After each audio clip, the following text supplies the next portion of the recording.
খুব ভালো লাগছে। যে হাতে মায়েরা 1,500 দিচ্ছে মমতা ব্যানার্জি, ওই হাতেই কিন্তু মমতা ব্যানার্জি আপনার ছেলেদের ভবিষ্যৎ ধ্বংস করছে। ফলে কম্পিটিশনে যেতে পারবে না, 6-7-এ উঠবে, পড়ালেখা ছেড়ে দেবে, কাজে চলে যাবে ভিন্ন রাজ্যে। আবার বাঙালি বাংলায় কথা বলার জন্য মার খেয়ে রাজ্যে ফিরে আসবে।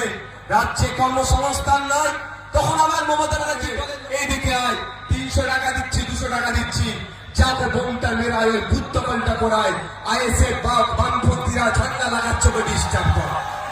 এই করাতে যখন এই করতে করতে কেউ যদি ক্ষতিগ্রস্ত হয়ে যায়, জেলে জীবন থাকবে।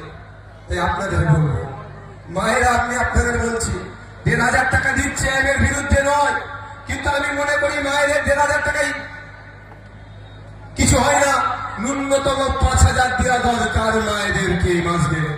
তার পরিবর্তে রাজ্য কিছু কাজও বুঝে নিতে চায়।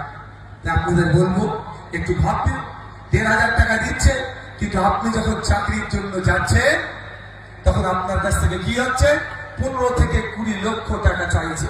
কদিন আগে দেখছিলাম মমতা ব্যানার্জি টাকা দিয়ে হাইকোর্ট থেকে সুপ্রিম কোর্টে ছুটেছিল। কারণটা কি?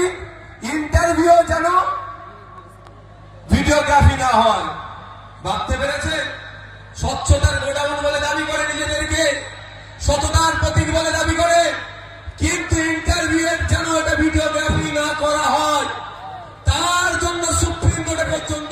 আর এদিকে খামচূর্ণ বামপন্থীরা কি বলছে শুনে রাখুন, শুনুন, ভিডিওগ্রাফি নয়, আপনার ছেলে 330 টাকা 550 টাকা পরীক্ষায় বসবে, ওএমআর পরীক্ষায় নিয়ে বসবে, পরীক্ষা দেওয়ার সাথে সাথে ওই মার্কশিটের একটা কপি বাড়িতে নিয়ে আসবে।